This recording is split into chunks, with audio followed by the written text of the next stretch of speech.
Subscribe कीजिए। मेरे प्यारे आका अलैहिस्सलाम के प्यारे दीवानों, अपनी गुफ्तगू को आगे बढ़ाने से पहले आपको बता देना चाहता हूं, ताकत की बुनियाद पर गुनाह मत करो, दौलत के गुरूर में गुनाह मत करो, जिंदगी के गुरूर में गुनाह मत करो। वो मेरा रब है जिसने बड़े बड़े बादशाहों को कब्र की मिट्टी में मिला दिया। दूध और चंदन से गुस्ल करने वाले बादशाह आज उनकी कब्रों का निशान भी मौजूद नहीं है।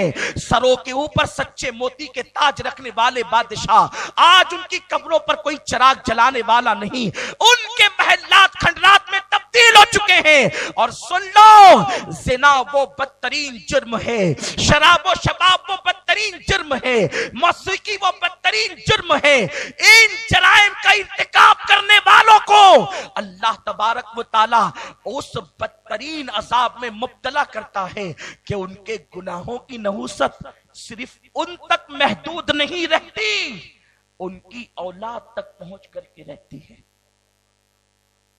बाज गुनाह ऐसे हैं जो करने के बाद माफ कर दिए जाते हैं, बगैर तौबा के माफ किए जाते हैं। वो करीम है।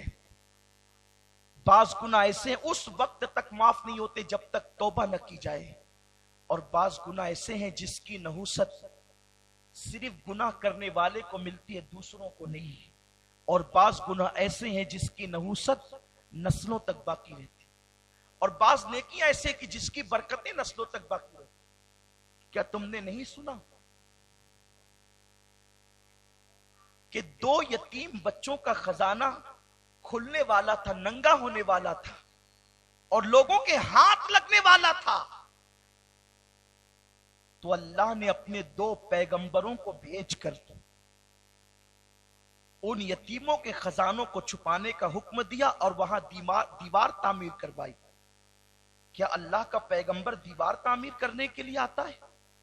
क्या अल्लाह का नबी किसी की दीवार बनाता है? गारा मिट्टी ईंटें रखना क्या किसी नबी का काम है? हरगिज़ नहीं। लेकिन मेरे अल्लाह ने अपने 2 जलीलुल कद्र पैगंबरों को हुक्म दिया कि उनकी दीवार तामीर करो। सैयदुल मुफस्सिरीन हजरत इब्ने अब्बास फरमाते हैं, उन यतीम बच्चों को आखिर ये फजीलत क्यों मिली कि उनकी दीवार तामीर करने का हुक्म अल्लाह ने 2 पैगंबरों को अता फरमाया? वजह ये थी कि ऊपर की 11वीं पुश्त में जो उनका दादा था वो नेक इंसान था। 11वीं पुश्त में ऊपर का दादा नेक इंसान था, तो उस नेक दादा की बरकतें 11वीं पुश्त के पोतों को भी मिलती हुई नजर आती। अगर ऊपर का दादा नेक हो तो उसकी बरकतें 11वीं पुश्त के पोतों को भी मिलती है, इस शान से कि अल्लाह के पैगंबर उनके खजाने के मुहाफिज बनते हैं, उनकी दीवार तामीर करते हैं। और अगर ऊपर की पुश्तों में मुजरिम हो तो उनके गुनाहों की नहूसत नीचे की औलाद को भी मिलती।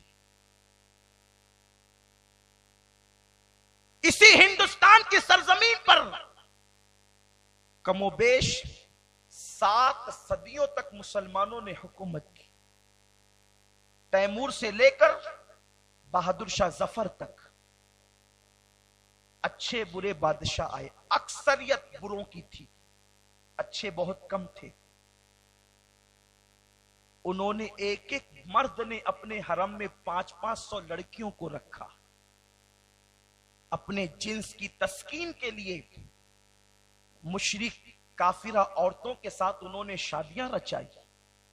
किसी ने सूरज को खुदा कहा, किसी पलीद ने अपने आप को अल्लाह का खलीफतुल अकबर कहा, किसी ने कहा कि अजान में मेरा नाम आता है। इस तरीके के बादशाह भी हुए, लेकिन उनके ज़िना, उनके इश्क, उनकी अय्याशियों की दास्तानें यूं है कि एक मुगल शहजादा एक लड़की को अपनी बगल में लेकर किसी पार्क में बैठा था। रास्ता खुला हुआ था, लोग आ जा रहे थे। उस जवान लड़की ने कहा, मेरी जान, मैंने अभी तक किसी इंसान को मरते हुए नहीं देखा और मेरी ख्वाहिश है कि मैं किसी इंसान को मरते हुए देखूं। उसने बगल की लड़की को, जो उसकी दाश्ता थी, उसकी मनकूहा नहीं थी, उसके साथ उसका निकाह नहीं हुआ था, उसने कहा बस इतनी सी ख्वाहिश है कि तुम किसी को मरता हुआ देखना चाहती हो, जाने मन अगर तेरी तमन्ना ये है तो जरा अब किसी को मरते हुए देख ले, देख। और उसके बाद उसने अपनी बंदूक को हरकत दी और गोलियां एक चलने वाले किसी गरीब पर चला दी। उसका लाशा तड़पने लगा तो मुस्कुरा करके कहता है, देख लो आपकी खातिर हमने एक को कत्ल कर दिया है, अब तक किसी को मरते नहीं देखा था, मरते हुए देख लो। लम्हों के गुनाहों ने सदियों की सजा पाई। उसके बाद पता है मुगलों को जब जवाल आया, बहादुर शाह जफर अगरचे मुजरिम नहीं था, अगरचे बदकार नहीं था, अगरचे जानी नहीं था, बहादुर शाह जफर उन लोगों के साथ रहता था जिन्हें दुनिया फजले खैराबादी के नाम से जानती है, मुफ्ती सदरुद्दीन आजुर्दा के नाम से जानती है, काफी मुरादाबादी के नाम से जानती है। इतने मुकद्दस उलमा के दरमियान रहने वाला बहादुर शाह जफर जिस वक्त उनको जवाल आया और अंग्रेजों की कैद में आया तो उसने जेल में आने के बाद दूसरी सुबह को कहा, सुबह के वक्त तो मुझे नाश्ते की आदत है, नाश्ता लाओ। अंग्रेजों ने कहा ठीक है, हम तुम्हें अभी नाश्ता पेश किए देते हैं। जब एक तश्त खूबसूरत ला करके रखा गया, उस पे कपड़ा ढका हुआ था, बहादुर शाह जफर को कहा गया, बादशाह आपका नाश्ता आ गया। जैसे उसने कपड़ा हटाया, उसकी आंखों में अंधेरा आ गया, उसका दिमाग चकराने लगा, उसके पैरों के नीचे से जमीन खिसक गई और बादशाह ने रो करके कहा था, अगर मेरे बाप दादाओं ने अय्याशियां ना की होती तो शायद ये दिन मुझे देखना नसीब ना होता। ये तारीखी जुमला बहादुर शाह जफर ने क्यों कहा था? इसलिए कि जैसे ही उसने तश्त से कपड़ा हटाया तो उसने क्या देखा, उसके दो बेटों के उबले हुए सर उसे नाश्ते के तौर पर पेश किए गए थे। उस वक्त बहादुर शाह जफर ने कहा था, आज का सवाल मेरे बाप दादाओं के जराइम की सजा है। मेरे प्यारे आका सल्लल्लाहु अलैहि वसल्लम के प्यारे दीवानों, बाप दादा नेकियां करते हैं, उसकी बरकतें भी नस्लों को मिलती है। बाप दादा अय्याशियां करते हैं, उसकी नहुसत भी नस्लों को मिलती है। माल कमाने वालों, सर्दी और गर्मी बारिश की परवाह न करते हुए तुम माल इकट्ठा कर रहे हो, रातों दिन दुकान पर हो, रातों दिन तिजारत में हो, रातों दिन ड्यूटी पर हो, न सर्दी की परवाह, न गर्मी की परवाह, न बारिश की परवाह, न दिन की परवाह, न रात की परवाह, न अपनों की परवाह, न बेगानों की परवाह। लोगों के प्रोग्रामों से जी चुरा रहे हो, लोगों के फंक्शनों से अलग हट करके सिर्फ एक मकसद, कमाना कमाना कमाना। क्यों कमा रहे हो? इतनी मेहनत क्यों कर रहे हो? सरों का पसीना तलवों तक आ रहा है। वजह क्या है? मेरे बच्चों का मुस्तकबिल बेहतर हो जाए। मैं कहता हूं बच्चों का मुस्तकबिल सिर्फ माल कमा कर देने से बेहतर नहीं हो सकता। अगर तुमने माल औलाद को दे दिया और तुम्हारे करतूत अच्छे न रहे और तुमने जराइम में अपनी जिंदगी को गुजारा तो माल होने के बावजूद तुम्हारी नस्लों को तुम्हारे गुनाहों की नहुसत पहुंच कर रहेगी। वो बेचैन और बेकरार जिंदगी गुजारेंगे। मेरे प्यारे आका अलैहिस्सलाम के प्यारे दीवानों, आपको हैरत हो रही होगी कि ये कैसे हो सकता है कि बाप दादाओं के जराइम की नहुसत औलाद को मिले। ये बात हुजूर गौसे पाक ने भी कही थी। सरकार गौसे पाक फरमाते हैं, अहले इराक कभी आबाद न रह सकेंगे क्योंकि खूने हुसैन का बदला उनसे क़यामत तक लिया जाता रहेगा। खूने हुसैन उन्हें कभी चैन से रहने नहीं देगा। और आप देखें, जब से इमाम हुसैन की शहादत हुई है उस दिन से लेकर के आज तक के, अल्लाह अकबर, तकरीबन 13 सदियां बीत चुकी है। पूरा 100 साल अहले इराक कभी खुशी की जिंदगी नहीं गुजारते। इराक संवरता है फिर उजड़ता है, फिर संवरता है फिर उजड़ता है, फिर संवरता है फिर उजड़ता है। क्या बगदाद को शहरों की दुल्हन नहीं कहा जाता था? अरसुल बिलाद कहलाने वाला बगदाद, हलाकू और चंगेज ने उसकी ईंट से ईंट बजाई थी। उसके बाद बहुत तमन्नाओं से, बहुत अरमानों से मुस्लिम ताजदारों ने उसे संवारा था। अभी सौरा था बगदाद। लोग कहते थे अब बगदाद कभी नहीं उजड़ेगा, लेकिन पूरी सदी मुकम्मल न हुई थी कि बगदाद फिर उजड़ा।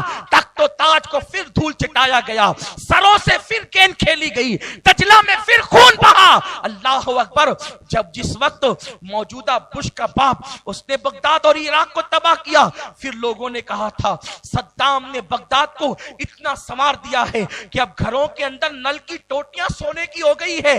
अब कोई बगदाद की तरफ या इराक की तरफ आंख उठाकर नहीं देखेगा। लेकिन फिर लोगों ने देखा कि मौजूदा बुश ने फिर बगदाद की और इराक को की ईंट से ईंट बजाई। सद्दाम की शहादत के बाद, अल्लाह अकबर, और बुश के जवाल के बाद फिर फिर लोगों ने कहा था अब जंग के आसार खत्म हो गए हैं, अब फिर ठंडक आ गई है, अब अमेरिका की फौज निकल रही है, अब बगदाद फिर दुल्हन बनेगा, अब इराक फिर सौरेगा, अब इराक के अंदर फिर बहारें आएगी, अब इराक उसी दौर का इराक होगा, गौसुल आजम के दौर का इराक, इमाम गजाली के दौर का इराक। इस तरीके से लोगों ने कयास आराइयां की थी। क्या कोई ये तसव्वुर कर सकता था कि लंबी दाढ़ियां रखने वाले दाइश फिर कभी इराक के कातिल बनेंगे? लेकिन लोगों ने देखा अमरीकी तो बम से उड़ा रहे थे, दाइश ने छुरी से उनकी गर्दनों को काटा है। ये क्या है?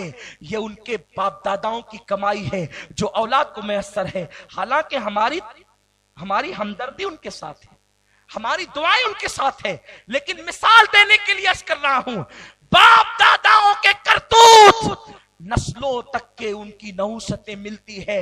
मेरे आका सल्लल्लाहु अलैहि वसल्लम के दीवानों, आज अल्लाह ने तुम पर माल की फरावानी की। आज नासिक में या महाराष्ट्र में या पूरे मुल्क हिंदुस्तान में 90% मकानात ऐसे हैं, बल्कि उससे ज्यादा, कि जिनके घरों में दिन में 3 मर्तबा खाना पकता है। 3 मर्तबा घर में खाना खाने वाले फिर पिज्जा से भी अपना पेट भरते हैं। कोई लाइट नाश्ते के नाम पर, कोई बेड टी के नाम पर, कोई किसी नाम पर, कोई किसी नाम पर, फिर अपने पेट के अंदर जो है वो खाना डालता है। गोया के 3 मर्तबा घर में और 2-3 मर्तबा बाहर हर इंसान खा रहा है। लेकिन खा करके जराइम करने वालों, अल्लाह का कुरान तुम्हें पुकार पुकार कर कह रहा है, जब कुदरत फरावानी देती है तो कुदरत तुम पर निगाह भी रखती है। इन्नल्लाह काना अलैकुम रकीबा, अल्लाह तुम पर कड़ी निगरानी कर रहा है। तुम्हारे अंदर कोई सुरखाब के पर नहीं लगे हैं कि तुम नमरूद जैसा काम करो फिर भी अजाब से बच जाओ, फिरौन जैसा काम करो फिर भी अजाब से बच जाओ। बल्कि ये बात मैं कहना चाहता हूं उलमा की मौजूदगी में, मेरे असातिज़ा बिलखुसूस मेरे उस्ताद मुशफिक और मेहरबान उस्ताद यहां मौजूद है, मैं गलती करूंगा वो मेरी जरूर इस्लाह करेंगे। जो जराइम कौमे फिरौन करती थी उससे बढ़ करके हम गुनाह कर रहे हैं, उससे बढ़ करके हम जराइम कर रहे हैं, इसलिए कि वो कौमें दूर जा करके गुनाह करती थी। हमने अपने घर को गुनाह का जंगल बना दिया है, हमने अपने घर को अय्याशियों का जंगल बना दिया है, हमने अपने दौलत कदों को ऐश कदा बना दिया है। कल तक के गुनाह के लिए लोग दूर दूर का सफर करते थे, माँ बाप से छुप कर गुनाह करते थे, भाइयों से छुप कर गुनाह करते थे, बेटों से छुप कर गुनाह करते थे। हमने गुनाहों के आलात अब अपनी मुट्ठी में ले लिए हैं। बहुत दिन तक के ये जराइम की जिंदगी न किसी की रही है, न आपकी हमारी रहेगी। एक दिन वो जरूर आएगा, ये रात की रंगीनियां तुम्हें तुम्हारी कब्र की उजड़ी हुई रातों को से 2-4 कर देगी। ये गुनाह की आबादियां तुम्हें मुजरिम बना करके शहर खामोशा तक लेकर के जाएगी। यही कुछ कम न था कि हमने मस्जिद वीरान की, यही कुछ कम न था हमने सूदी कारोबार शुरू किए, यही कुछ कम न था कि हमने माँ बाप की नाफरमानी की, यही कुछ कम न था कि हमने बीवियों पे जुल्म किया। ये जराइम ही कम न थे। कमेंट शेयर जरूर करिए।